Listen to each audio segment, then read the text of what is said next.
Bueno, ya estamos de regreso junto con Alejandro en este segundo bloque, donde vamos a prender el fuego a este carboncito para conversar acerca de lo que pasó el domingo. Pasamos o pasaron a segunda vuelta los candidatos Janet Jara y José Antonio Caz, dos candidatos con fortalezas, con debilidades, con miradas económicas distintas, con un tercer candidato, muchos lo llaman fantasma, muy enojado con las encuestadoras por los resultados que mostraron antes de los resultados reales del domingo.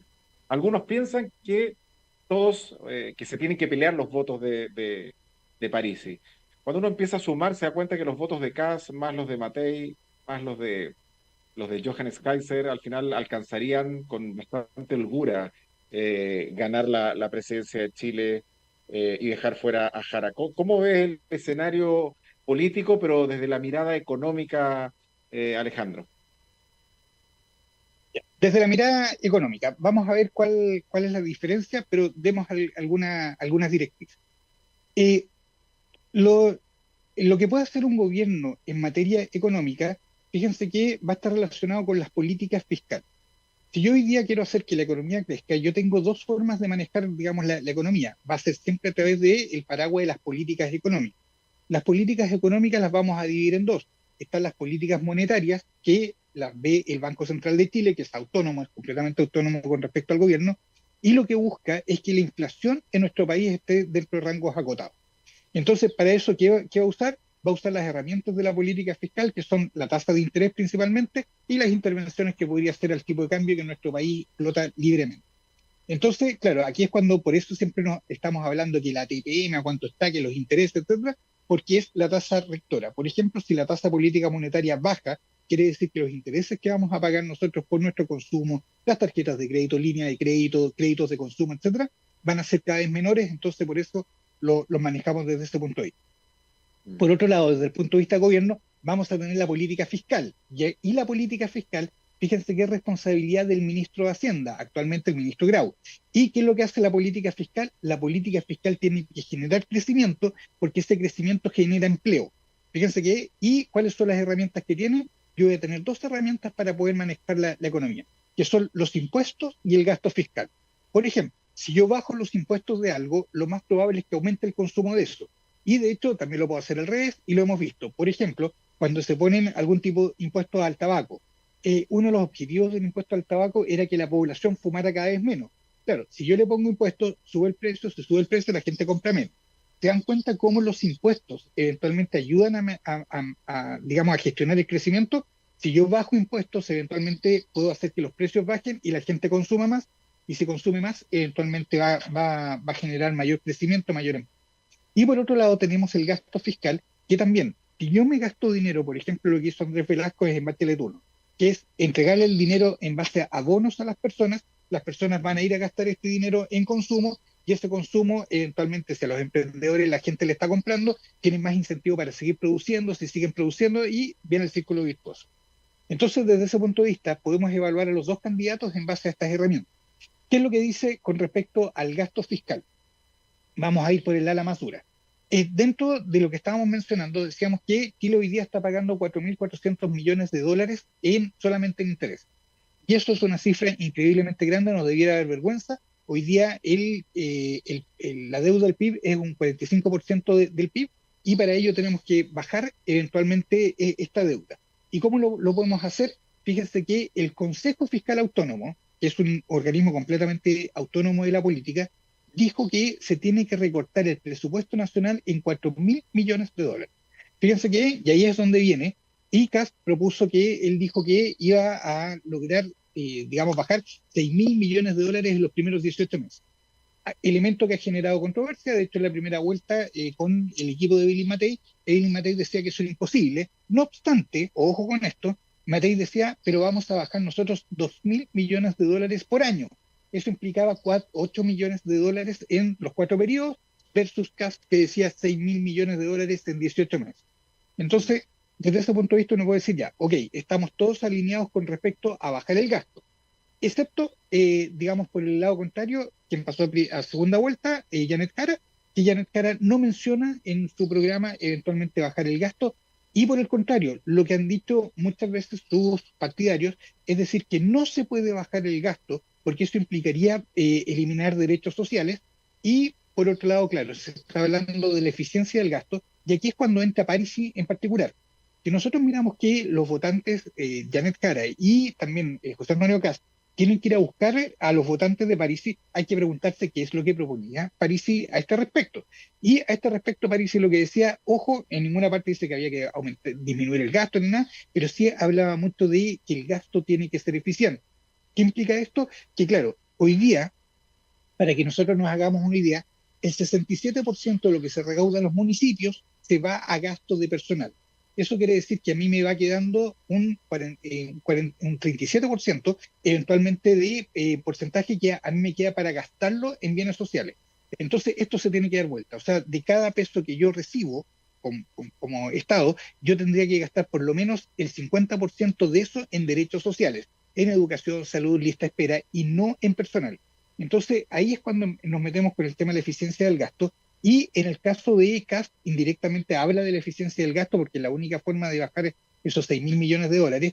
Y por otro lado, Janet Jara, digamos, es más proclive a mantener el gasto hoy día como está y esta misma tendencia. Desde ese punto de vista, en conversaciones, claro, yo decía, sí es una continuidad de este gobierno porque va a continuar por lo menos desde el punto de vista económico. Desde el punto de vista económico, ¿qué es lo que está pasando? Que se está gastando cada año más y se está gastando en la estructura que se está gastando, o sea, en otras palabras, en gastos fijos. Y con respecto a impuestos, ¿qué es lo que dice Kast? Kast habla de eliminar las contribuciones y a la primera vivienda y también eventualmente ir bajando los impuestos. Por otro lado, Janet Jara no habla de bajar impuestos, en ninguna parte menciona, y aquí es donde entra Parisi. Y Parisi sí menciona, por ejemplo, que la tercera edad no debiera pagar impuestos, y estoy 100% de acuerdo con ello. Esto tiene que ver también como las contribuciones, no tiene que ver con la estructura de la economía, sino tiene que ver con que si es justo o no es justo que se haga. Entonces, desde ese punto de vista, él proponía, ¿no es cierto?, devolver el IVA. Janet Jara recogió este guante y dijo que sí estaba dispuesta a que el IVA a los medicamentos para la tercera edad se les devolviera eventualmente a los abuelos, lo cual sería primera vez que la candidata de gobierno eventualmente estaría dispuesta a bajar los impuestos, y es la primera vez que se refiere al tema de los impuestos, que es la devolución del IVA. Por otro lado, se oponen a la eliminación de las contribuciones, y con respecto a la eliminación de las contribuciones, para que veamos uno de los efectos que puede tener, uno de los efectos que podría tener es que se reactive el sector construcción, dado que yo me imagino que muchas personas que tienen su primera vivienda la van a poder ampliar sin temor a pagar más contribuciones, obviamente sacando todos los permisos que hay que sacar, etcétera, pero que esto que implica que si yo aumento los metros cuadrados de construcción que hay en mi vivienda, en mi primera vivienda, si me eliminan las contribuciones, también puede ser que eventualmente yo la quiera ampliar, total, no voy a pagar más impuestos por ello, y esto reactiva de alguna forma el sector de los maestros de la construcción, por ejemplo. Claro, exacto, exacto. Entonces, eh, claro, Parisi exigía una carta notariada, creo, ¿no? De esta voluntad de la candidata Jara de quitar el IVA a los medicamentos. Todo, pero en notaría, dijo, ¿no? Sí, mira, yo creo que, a ver, desde el punto de vista y es una pena que esto esté pasando, que eventualmente si los candidatos no cumplen lo que prometen, ya hemos visto que no pasa absolutamente nada. O sea, si nosotros vemos todas las promesas que se hicieron al inicio de este gobierno y vemos cuántas se han cumplido o cuántas veces ha cambiado, digamos, el norte, nos vamos a dar cuenta que eventualmente se puede prometer cosas de antemano. Ahora, desde este punto de vista, también podemos separar lo siguiente. Hoy día, Janet Jara es la que necesita los votos de los votantes de París. O sea, no nos perdamos en eso. Ella, si Mm. nosotros sumamos toda la izquierda, eventualmente no le dan los votos para sumar. Ella necesita el 100% de los votos del PDG, eventualmente para llegar a segunda vuelta, y también rezar con que muchos de los que votaron por otros candidatos de derecha ahora vayan a votar nulos o blancos. Si es que eventualmente se fuera el escenario, porque aquí digamos las cosas como son, es muy poco probable que un votante de Kast o que, perdón, de Kaiser o que Parisi. de Matei, claro, vaya a votar por Jara, pero sí puede ser probable que vote en blanco nulo. Entonces, claro, desde ese punto de vista sí se podría generar, digamos, ahí es donde viene esta controversia, donde no se suman por completo, pero siempre en este escenario Kast va a necesitar una porción de los votos de Parisi, en cambio, por otro lado, Janet Jara necesita el 100%. Entonces, desde ese punto de vista, cuesta ver que Janet Jara vaya a convencer a los votantes de Parisi, porque Parisi hablaba muy fuerte de la eficiencia del gasto. Él en ningún momento prometió cuánto había que bajar el gasto, etcétera, etcétera, pero él decía el gasto tiene que llegar a las personas y tiene que ser de forma eficiente, y para ello durante su campaña, él proponía la tecnología como una herramienta para hacer eficiente el gasto. Entonces, si analizamos el programa de gobierno de Parisi, nos vamos a dar cuenta que lo que él proponía era básicamente eficiencia del gasto fiscal a través del uso de tecnologías y también, ojo, con mucho apoyo a los emprendedores. Tres elementos que Janet Jara no tiene considerado en su programa, no los tenía considerados y que indirectamente Kast sí. Kast no habla de eficiencia del gasto, pero sí habla de disminuirlo. Y del momento que tú lo disminuyes, inmediatamente lo tienes que hacer eficiente, porque de lo contrario no te da digamos, los dineros. O sea, no sacamos nada con recortar, pero dejar las fugas de dinero donde eventualmente están, sino que hay que ser eficiente con respecto al gasto y ahí se parece mucho más a Parisi en forma indirecta. No habla directamente del uso de tecnología, pero yo creo que ambos candidatos no estarían con ningún problema en implementarla. Eso sí, hay un tema también ideológico detrás de la eficiencia de la tecnología. Sin ir más lejos, yo escuché, no me acuerdo quién fue el diputado, pero sí escuché un diputado oficialista decir, Mm.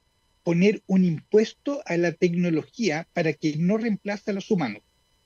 Fíjense en esto, o sea, y ojo con esto que también se vio los tótems del registro civil, que dice, ¿por qué no se renovaron eventualmente los tótems de consulta al registro civil? Y fíjense que detrás de eso también hay algo ideológico, que es decir, que ellos le están ya dando empleo a las personas.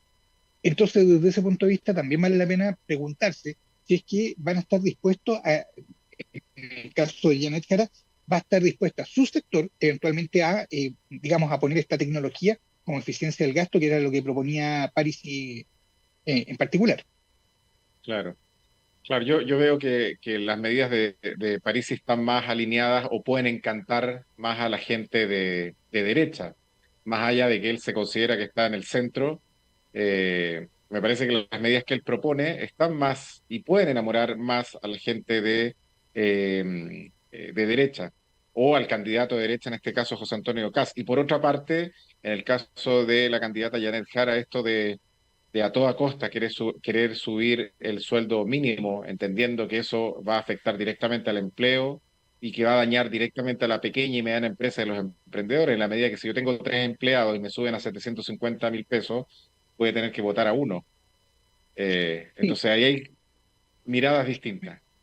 sí, mira, aquí hay una invitación. Yo quiero invitar a que eventualmente vean qué pasó en Argentina, porque yo tengo la impresión de que hay un sector hoy día del socialismo que tiene una inclinación a copiar qué es lo que pasó en Argentina y hablar de estas conquistas laborales. Por ejemplo, hoy día es cierto que aumentó el salario mínimo y se aumentó bastante, pero también ojo con la letra chica. ¿Qué es lo que nos dice la letra chica? Que también la reforma de pensiones, por ejemplo, te da un 2,5 adicional que se quita del bruto. O sea, en otras palabras, de ese monto que yo aumenté, ya hay un 2,5 que se va para esta administración estatal, etcétera, etcétera, que hasta ahora se ve muy similar al Ministerio de Seguridad. ¿Qué es lo que pasó con el Ministerio de Seguridad? En el Ministerio de Seguridad, ¿no es cierto?, se implementó, hasta ahora no ha habido ninguna materia con respecto a seguridad, pero sí un gasto extraorbitante en oficinas, sueldos, asesores, periodistas, etcétera, etcétera. Entonces, claro, se crea también, ojo que la reforma de pensiones crea eventualmente un organismo estatal, también administrado políticamente, etcétera, etcétera, donde se va este 2,5%. Entonces, claro, yo aumento el salario mínimo, eventualmente aumento ese 2,5, con el tiempo, recuerden que también hay que entregar más a la AFP, entonces también qué porción de eso se va para allá. Y dentro de eso, ya sabemos que el efecto directo que tiene eventualmente el empleo es cerca de 60.000 puestos de trabajo solamente en el sector MIPYME en lo que va este año. Y para esas 60.000 personas que se quedaron sin trabajo formal, fíjense, o casi el millón de personas que está sin trabajo en Chile, el salario mínimo es de cero. O sea, no nos perdamos en eso. A mí me pueden decir hoy día que el salario mínimo en Chile aumentó a 520 y tantos mil, pero resulta que tenemos casi 1 millón de personas que está ganando cero de salario mínimo. Entonces aquí sí empieza una discusión técnica. ¿Qué es lo que queremos? ¿Queremos ahora tener menos trabajadores ganando 750.000 y más trabajadores ganando cero? ¿O Claro. eventualmente queremos mantener lo que tenemos de manera tal de que haya más empleos formales y no sigamos aumentando por otro lado el gasto, el costo laboral por un tiempo hasta que eventualmente, digamos, recuperemos el empleo? ¿Qué es lo que queremos como país? Y yo creo que en parte eso es lo que está en juego en la próxima votación.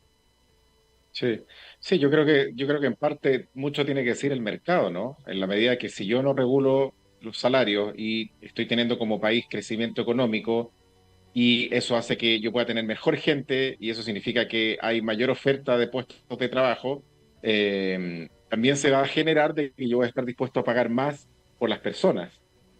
Pero cuando el Estado a mí me aprieta con el tema del salario, al final, esto que tú mencionabas me parece lógico, ¿no? O sea, queremos tener más gente ganando cuánto versus cuánta gente ganando cero. Y cómo esa gente ganando cero impacta en el consumo y en la economía regional y del país.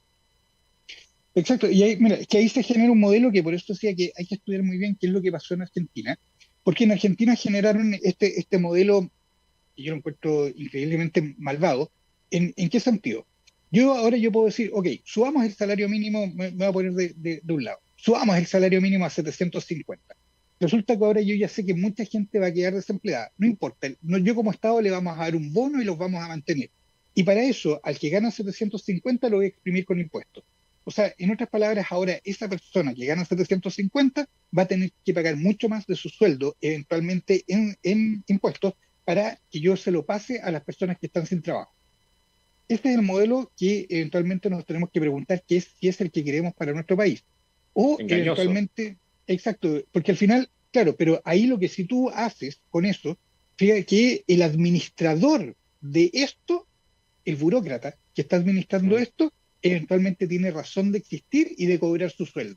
Porque claro. él es el bueno que eventualmente está cobrando los impuestos para pasárselo al otro que casualmente también dejó sin trabajo. Yo creo que se está jugando eso. Yo soy más de la idea de la flexibilidad laboral y que eventualmente digamos, los salarios los maneje el Estado. ¿Por qué? Porque yo prefiero mil veces que una persona que hoy día está sin trabajo pueda trabajar, aunque sea poco, aunque sean unas horas, eso es mejor que nada. Y claro, en Mm, la medida que la economía va creciendo, esto también se va recuperando. Y tenemos una experiencia al respecto que la quiero destacar. Cuando fue el terremoto del 2010, implicó que lo que hizo el gobierno fue gastar mucho dinero en reconstrucción. Y esta mm, reconstrucción implicó que todos los maestros en Chile estaban ocupados. O sea, el que podía construir recuerdan que hubo también un bono pandereta, etcétera. Fíjense que mm. persona que estaba sin trabajo podía trabajar levantando una pandereta y había dinero que se pasaba a través de las municipalidades para reconstruir las panderetas, para reconstruir Chile, todo eso. En ese momento, el ministro de Agricultura advirtió que faltaban casi 200.000 o 400.000, no me acuerdo cuál era la cifra, trabajadores en el mundo del agro. ¿Y esto qué implicaba? Que los trabajadores del mundo del agro estaban ganando mucho dinero porque los pocos que quedaban eventualmente tenían, digamos, una sobreoferta. Fíjense que esta sobreoferta llevó a un salario líquido equivalente a más o menos superiores a 700.000 pesos mensuales para cada trabajador del mundo del agro. O sea, en otras palabras, no se necesitó una ley, no se necesitó subir el salario mínimo, sino lo que se necesitaba era que el crecimiento fuera tanto que eventualmente generara que hubiese más trabajo que personas trabajando. Y cuando tú tienes más, que es la situación ideal, más puestos de trabajo que personas trabajando, eventualmente tú empiezas a pagar más, estás dispuesto a hacer más regalías, etcétera, etcétera. Y por eso muchos economistas apostamos por el crecimiento económico como un motor para generar eso. Claro, puede ser que no lo generemos en el grueso de la economía, pero sí lo podemos ir generando en áreas industriales específicas. Excelente, Alejandro Maureira, economista senior. Gracias, Alejandro, por compartir este programa especial de hoy, martes 18. Y nos vemos en diciembre para el último reporte de economía full, completísimo de este 2025 y de lo que se viene el 2026 con las distintas opciones que tenemos. Así que nos vemos el próximo mes. Muchas gracias, Alexandro, y efectivamente nos vemos con proyecciones económicas después del 14 de diciembre. Así es. Y agradecemos a todos quienes escucharon el programa de hoy por Radio Capísima 104.9 FM, también a quienes nos vieron por las diversas plataformas en redes sociales. También agradecemos a Arthur Berner, el primer Management Center en Latinoamérica, y también agradecemos al Instituto 3IE de la Universidad Técnica Federico Santa María y su red de mentores, a la Asociación Chilena de Emprendedores ASECH, Mujeres Empresarias, al G100, y nada nos detiene por seguir potenciando el mundo del emprendimiento en Chile. Recuerden que este programa, si Dios así lo permite, va a tener un reprise el domingo a las 10 de la mañana y nos vemos el próximo martes en otro episodio de Región Emprendedora. Muy buenas noches.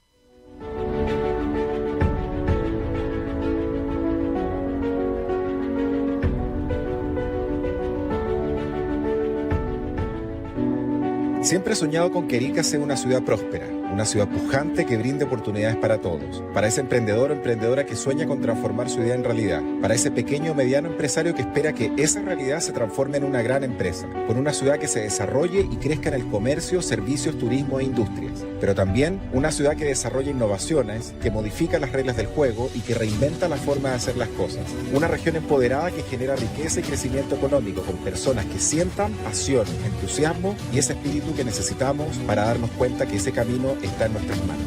Soy Alexandro Bravo Bonino y te invito a compartir este espacio de aprendizaje en Región Emprendedora.